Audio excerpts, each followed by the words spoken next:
Okay, so if you've ever found yourself totally frustrated trying to memorize a completely new keyboard layout just to type a few words in Arabic, you are absolutely in the right place. Today we're diving into a highly requested explainer on how to seamlessly type Arabic using the Avru phonetic keyboard. Phonetic layouts are amazing because they let you use the English QWERTY muscle memory you already have to type in a completely different script. And today we are going to unlock exactly how the Avru Arabic layout makes this possible. So here's our roadmap for this explainer. We're going to breeze through the basic shift key rule, how to map English to Arabic, special characters, adding those harakat vowel marks, and finally, tanween, tashdid, and zabar. Let's get right into it. Starting off with section 1, the basic shift key rule.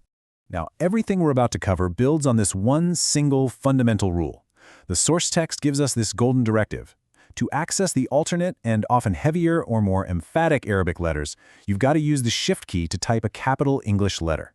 You see, it's not about upper and lowercase Arabic because, well, Arabic doesn't actually have capital letters like English does. Instead, you're basically using that shift key to unlock entirely different phonetic sounds.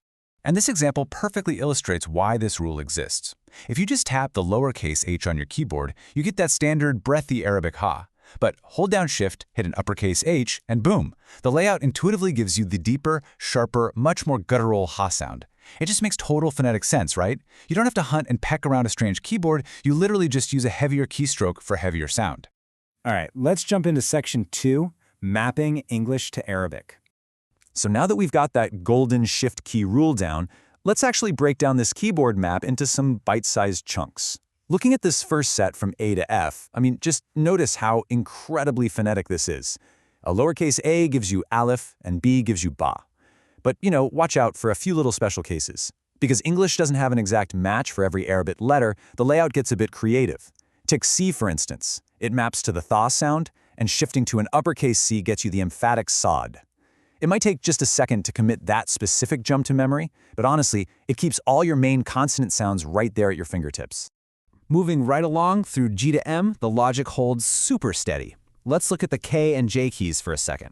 A lowercase k gives you the standard cough, but if you need that deeper cough, you just hold Shift and press K. Same goes for J. Lowercase gets you Jeem, but holding Shift for J pivots perfectly to Dhal. They're phonetically linked enough that your brain just kind of easily wires them together while you type. Now in this N to U block, the S and T keys are absolutely crucial to master. A lowercase s is seen, while an uppercase s smoothly transitions over to sheen. It's basically the exact same base letter form, but with a different dot structure, mimicking that s to sha shift we have in English. Oh, and look at Q, this is clever. It maps to the ta marbuta, which is a totally essential character for feminine word endings in Arabic grammar. And finally, rounding out these alphabet mappings, we've got X, Y, and Z. The X gives us the kha sound, Y maps beautifully to Ain, and Z gives us the standard za.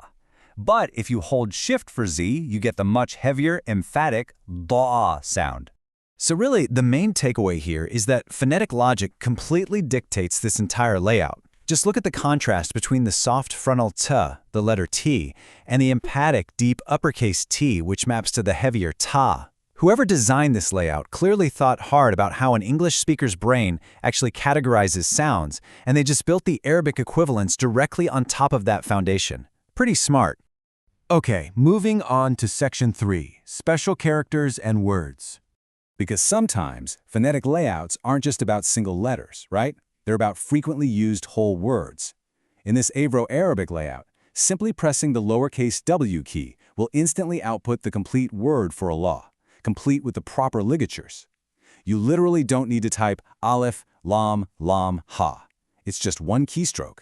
Honestly, this is a massive efficiency boost for anyone typing out religious texts or standard Arabic phrases.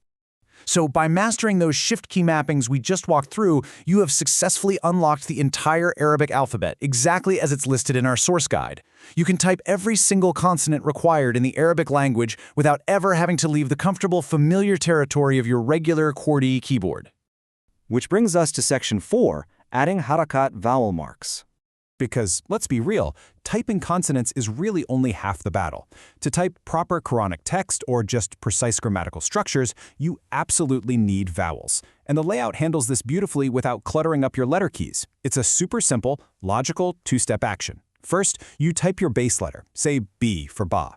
Then, you just hold Shift and press one of the number keys along the top row of your keyboard. Specifically, numbers 1, 2, and 3 handle your primary short vowels.